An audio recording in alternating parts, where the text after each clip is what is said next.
Namaskar, a very good evening everyone. I am Smriti Rastogi. And I am Sanjeev Kumar. Welcome back to your love program, Best Friend Forever. Like we had spoken about so many things in detail last time as well. Is bar, welfare and welfare elements and education related with pets and welfare work. This is what we'll be talking about. All the topics have always been important and will be, and this is one of them, right, Smriti?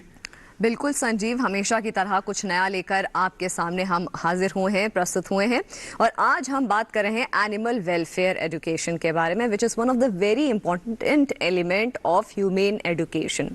बहुत कुछ होता है जो हमें as a human being समझना होगा, हमारी responsibilities हैं जो समझनी होंगी हमें एनिमल्स के लिए, उनके वेलफेयर के लिए, और यही सब कुछ इंटरलिंक्ड होता है आपस में, जो कि हम वेलफेयर के लिए काम करते हैं, एक सोसाइटी के लिए काम करते हैं। तो आज इन्हीं एस्पेक्ट्स पे हमारी चर्चा होगी, डिस्कशन होगा, बात होगी और हमारे साथ स्टूडियो में दो खास मेहमान जुड़ रहे हैं। आइए आपका इंट्रोडक्शन कराते हैं। सबसे पहले वंदना अंचालिया के बारे में थोड़ा सा डिस्कशन हम कर लेते हैं कि she is Kanan animal welfare से ये बिलोंग करती हैं और एक बहुत इंपॉर्टेंट एस्पेक्ट जो इनके करियर का है कि ये ग्लोबल गुडविल एम्बेसडर हैं। आपका बहुत बहुत स्वागत है। Thank you so much. और हमारे साथ है वसंती कुमार जी इज अ को founder straw India human education advocate.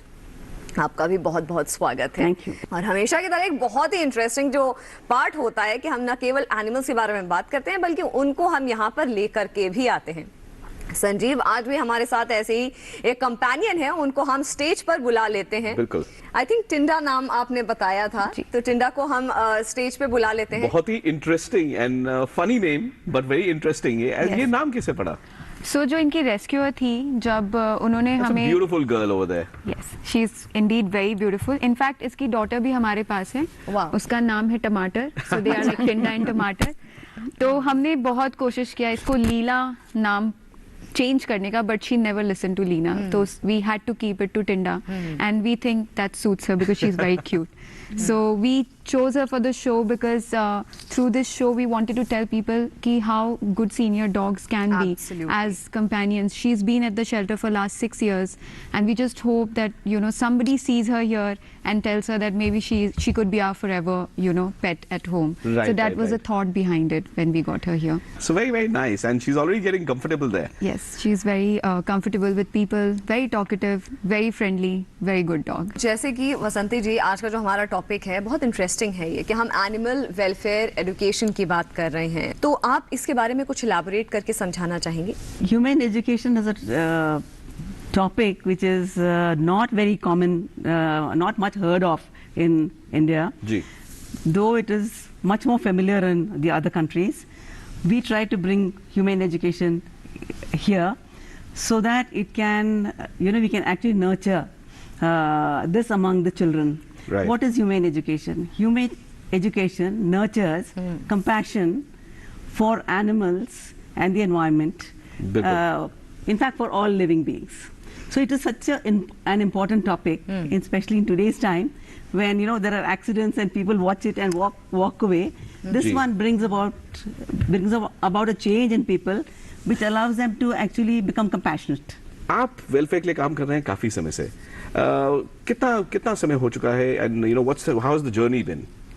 So CAW को around this year we completed 7 years of our existence, and the thought process जब हमने CAW start किया था तो we realized कि the problem is rescue organizations तो बहुत सारे हैं and बहुत अच्छे रेस्क्यू ऑर्गेनाइजेशंस भी है, बट एक जो चीज़ जो पर्सनली मुझे लगा था कि जो लैकिंग है, that was critical care units नहीं थे। अभी भी हम जब स्ट्रे एनिमल को पिकअप करते हैं, हमारा जो थॉट प्रोसेस है वो ये है कि उसको एक मिनिमल केयर मिल जाए, एक मिनिमल ट्रीटमेंट मिल जाए और वो डॉग बच जाए, या वो बिल्ली या कुत्ता जो भी आप रेस्क्यू करते हैं वो बच जाए।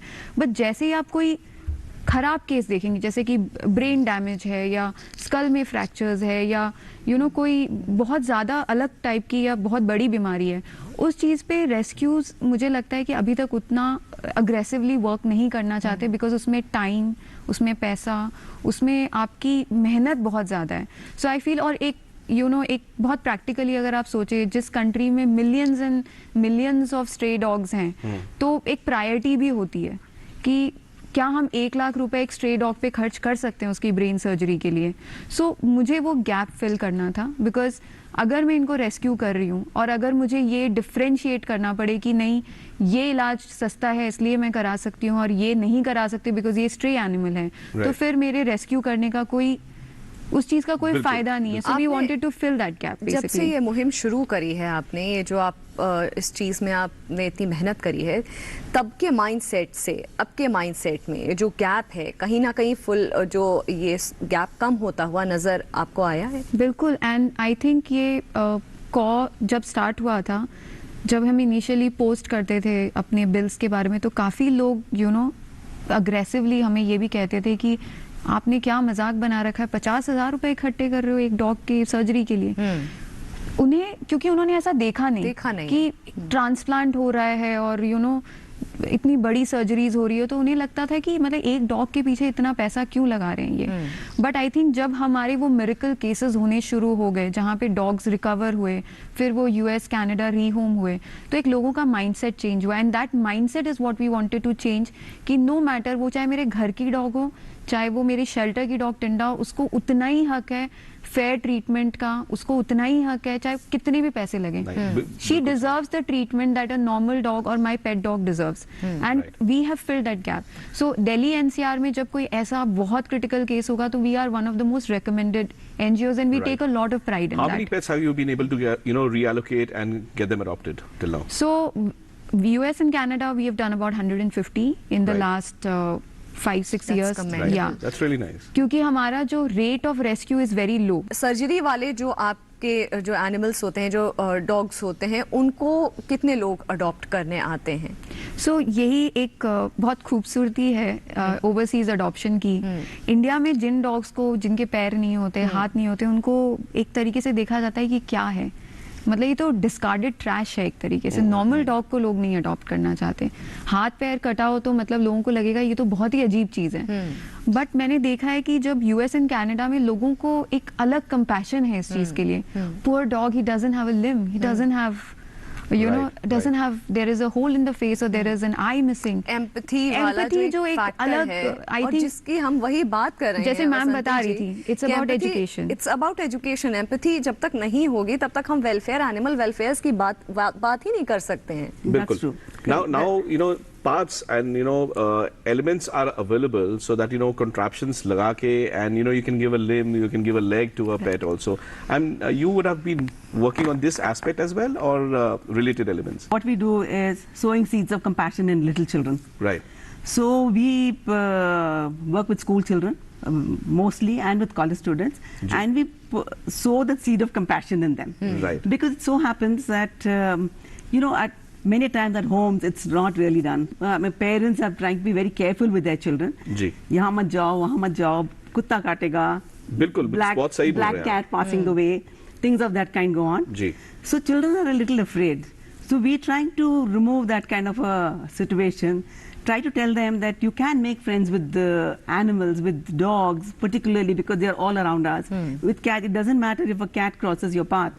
Nothing much is going to go wrong. Exactly. So with that, children are coming out of these kind of things, and they are able to accept these animals who are living in the community more open-heartedly. Education की जब हम बात करते हैं, इसको समझना और समझाना बच्चों में कितना चैलेंजिंग होता है सोसाइटी में इन जनरल, और स्टूडेंट्स या स्कूल के जो स्टूडेंट्स होते हैं या कॉलेज के स्टूडेंट्स होते हैं उनमें इन particular?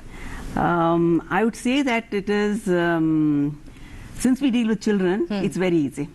Because children, they are born with compassion, I would say, almost. Because they are, when they're born, there's a lot of compassion that is given to them, by their parents, their caregivers, and so with that, they already have it, and then they love animals.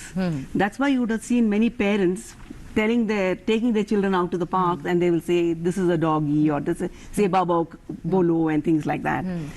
So the children are automatically attracted to them. But it is the older people, their family members, who kind of keep them a little bit at the back. So it's very easy to, actually when you teach children, and they're like, another thing, they are like a sponge, they absorb everything. They are a plain slate, you can write anything good on them, because the world becomes what you teach actually. So you teach them that it's okay, be friendly with the animals, बिल्कुल. be kind to them. And मैं वही बोलना it चाह रहा helps. था कि जैसा आपने बोला कि it's the older lot. Should we also work on this aspect of educating the adults around us? It has a ripple effect, a multiplier effect, because the child goes back, talks to his parents. Let's say 2 parents, okay? Then he goes and talks to his sibling, let's say 1 sibling. And then that's 3 people. Then he goes and talks to, let's say, 2 friends. So there are 5. So teaching 1 child has actually, you have been able to spread the message of kindness, compassion, empathy to 5 people. So when you teach a classroom of about 50 kids, you have actually touched upon the hearts of about 300 kids. एक वक्त आ गया है कि एक बहुत interesting जो हमारा segment होता है उसमें हम आज जो चीज़ कवर कर रहे हैं, जो आज आपके सामने लेकर के आ रहे हैं, वसंती जी का स्ट्रॉ फाउंडेशन बहुत सराहनीय काम कर रहा है एनिमल जो वेलफेयर एजुकेशन को लेकर के। तो एक छोटा सा एक बहुत इंटरेस्टिंग, बहुत ही लाइवली पैकेज हमारी टीम ने क्रिएट किया है, आइए नजर डालते हैं।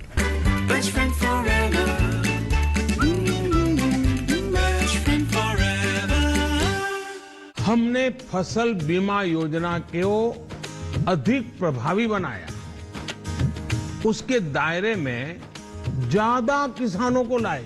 नहीं है डर, नहीं फिकर, मिली हमें नई डगर, फसल का करवा के बीमा किसान की चिंता को छीना।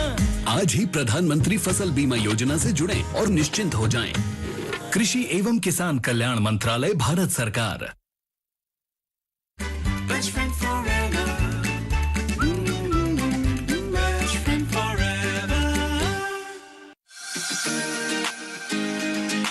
एजुकेशन एक बहुत ही ज़्यादा पावरफुल टूल होता है, टीचर्स के हाथ में भी, बच्चों के हाथ में भी और पेरेंट्स के हाथ में भी।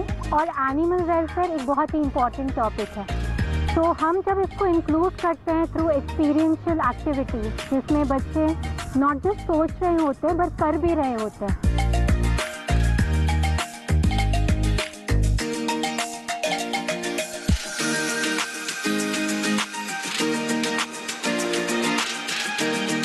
Education is not just about the head, learning facts. Education is about head, heart और hand. तभी the child becomes compassionate. तो जब हम बच्चों को दिखाते हैं कि हाँ ये क्रीचर्स जो भी है, ये नेचर जो है वो भी लिविंग चीज़ है उन्हीं के जैसे, और हम एक साथ रहते हैं, तभी हम उसके लिए कुछ कर पाएंगे, तभी हम कंपैशनेट हो पाएंगे। हम स्टोरीज का प्रयोग करते हैं, हम आर्ट्स का यूज़ करते हैं ताकि हैंड्स ऑन तरीके से बच्चे सोच सके और कर सके। आज ये जो कहानी है ये 2 छोटे छोटे पक्षियों की है। एक भूरे रंग की पक्षी थी और एक सफेद रंग की पक्षी थी।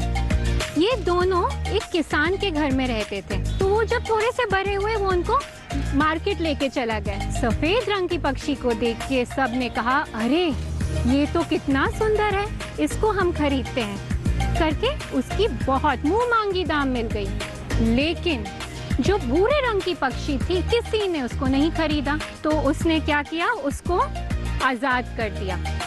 आजाद करके ये पक्षी इधर उधर भटकता रहा। वो जाके अपने भाई को बहुत वो मिस करता। तो वो गया जहाँ पे उसका भाई सफेद वाली पक्षी थी और उधर जाके उसने उसको पूछा, अरे भाई तुम्हें तो इतना अच्छा मकान मिला है। सफेद पक्षी ने हंस के कहा, देखा मेरे पास सब कुछ है, आलीशान बंगला है, पिंजरा है सोने का, तुम्हारे पास तो कुछ भी नहीं है, खाने के लिए भटकना पड़ेगा तुम्हें। तो भूरे पक्षी को बहुत बहुत बुरा लगा। वो वहाँ से उड़ता गया और बहुत सालों बाद वापस लौटा। वापस लौटने के बाद उसने सफेद पक्षी से पूछा कि अरे तुम्हारा कैसा चल रहा है। उसने कहा, देखो मेरे पास तो अभी भी वो पिंजरा है, लेकिन तुमसे ज्यादा खुश मैं हूँ क्योंकि मेरे पास उड़ने के लिए खुला आसमान है। मैं यहाँ वहाँ जाके नए नए मैंने दोस्त बनाए। जब हम स्टोरीज उनको सुनाते हैं हम ऑल्सो एक पॉजिटिव टोन रखते हैं ताकि बच्चे एक प्रॉब्लम सॉल्विंग अप्रोच रख सके। तो आप मुझे बताओ, आपने इस कहानी से क्या सीखा?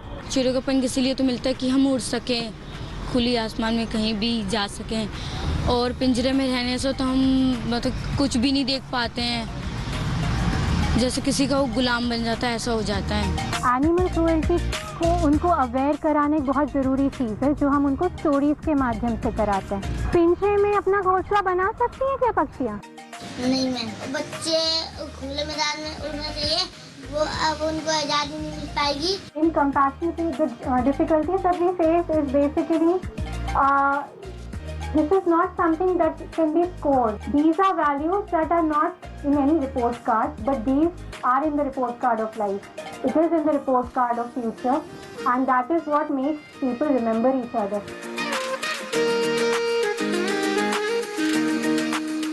इंसानों को एनिमल डॉक्टर बन के इन जानवरों को हम एक पहली बात तो सबसे बड़ी मदद कर सकते हैं कि इन्हें बीमारियों से या बहुत सारी इन्हें बीमारियां होती है, चोट लग जाती है, तो हम इंसान वहाँ पर इनके बहुत ज़्यादा हेल्प करके बचा सकते हैं। मैं एनिमल्स की डॉक्टर बनना चाहती हूँ।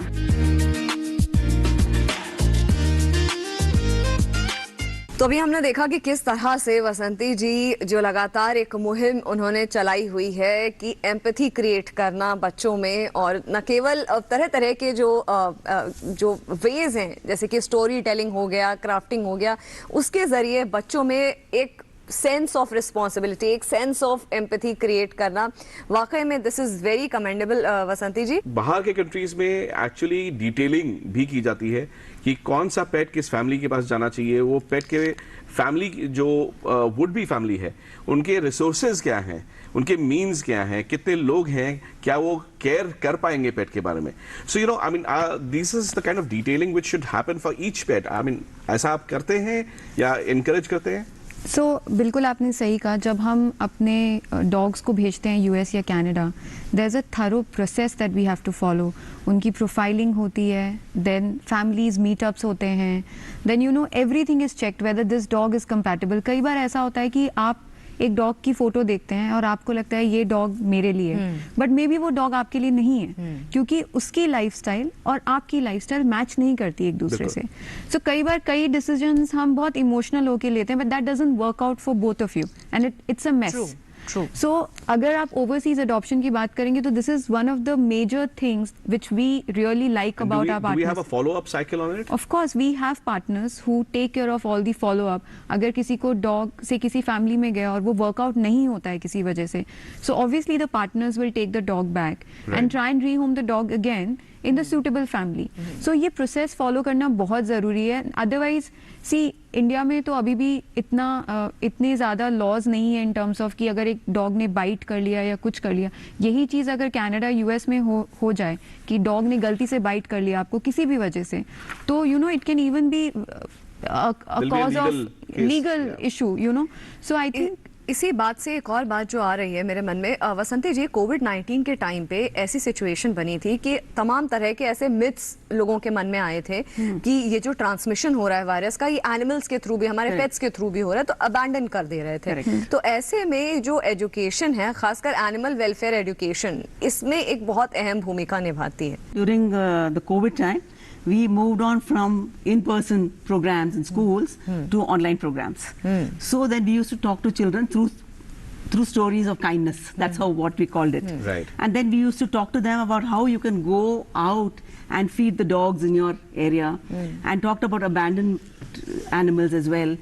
So बच्चों के जरिए, and during that time because it was online, children were at home, parents were also listening to it. Just not the fear of dogs having Covid, but a combination of issue की मेरे father की death हो गई है, कोई नहीं है अब घर पे, हम फाइनेंशियली अभी कुछ नहीं कर पा रहे हैं, डॉग को नहीं देख पा रहे हैं। So there were lot of combination issues, but again कॉ इज अ मेडिकल सेंटर, तो हमारे लिए इतना पॉसिबल नहीं है कि हम अबैंडन डॉग, हेल्दी डॉग्स नहीं ले सकते, because we don't have a sanctuary. ऐसे में जो एजुकेशन की बात करें वसंती जी, ये एजुकेशन होना बहुत ज़रूरी है कि एम्पैथाइज करना, चीज़ों को समझना, और क्योंकि हम मिथ्स की बात कर रहे हैं कि कैसे कोविड-19 के टाइम पे तमाम मिथ्स थे, तो एक और बहुत ही प्यारा हमारा एक सेगमेंट होता है हमारे शो में जिसमें हम मिथ्स को बस्ट करते हैं। Hamsters cheeks are big. आइए देखते हैं कि क्या है ये myth buster.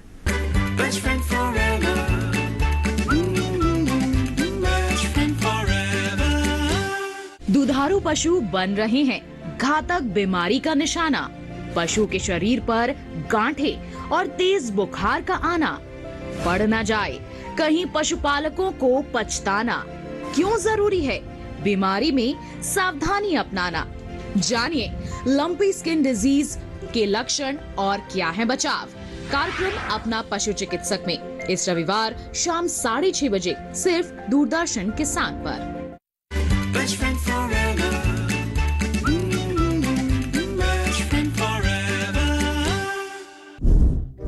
Hamsters' cheeks are huge. It's a fact. सभी hamsters के गालों में छोटे डिफ्लेटेड बलून्स के जैसे पाउच हैं, जो उनके ओरल म्यूकोसा का हिस्सा हैं और उनका खाना भरने के काम आते हैं। Hamsters can stuff up to 20% of their body weight into their cheeks. जैसे कोई आम इंसान 20 किलो खाना अपने मुंह में भर कर चले, ये मुश्किल ही नहीं नामुमकिन होगा। वाइल्ड हैमस्टर्स शिकारियों से बचने के लिए एक ही बार खाना इकट्ठा करना प्रेफर करते हैं। उनके घरों में 200 पाउंड तक खाना मिला है। हैमस्टर्स के चीक्स में स्पेशल रिट्रैक्टर मसल्स होती हैं, जो खाने को जगह पर रखने के काम आती हैं।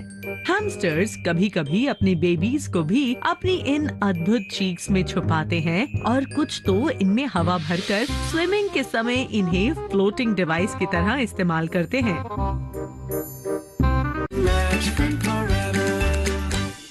जैसा आपने देखा कि मिथ्स एंड फैक्ट्स के बारे में हम हमेशा बात करते आए हैं, एंड अभी आप स्मृति जैसा बता रहे थे कि कोविड के समय, एंड कोविड अभी भी प्रिवेल कर रहा है, तो मैं सारे दर्शकों को ये जानकारी देना चाहूंगा कि कोरोना कोविड का पेट्स एनिमल से कोई लेना देना नहीं है। कभी भी आप इस बात को लेकर डरिए मत कि वो कभी स्प्रेड करे।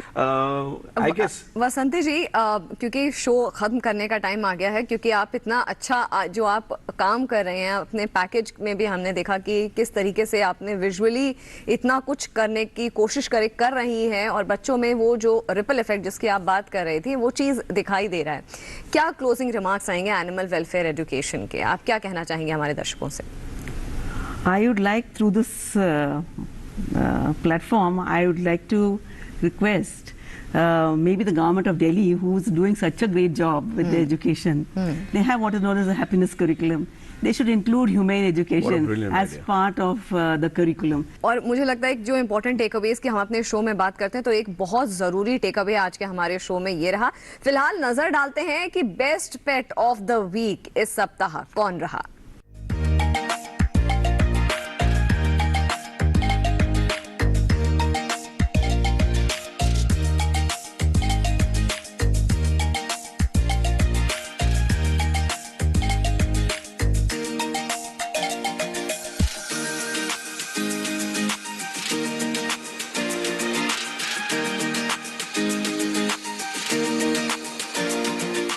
तो जैसे कि हम हमेशा कहते रहते हैं कि अपने पेट्स की फनी पिक्चर्स, फनी वीडियोस आप हमारे साथ भेजिए, हमारे साथ शेयर करिए। ऐसे ही हमारी कोशिश, हमारा प्रयास रहेगा कि आपके पेट्स को हम फेमस बनाएं best pet of the week के जरिए।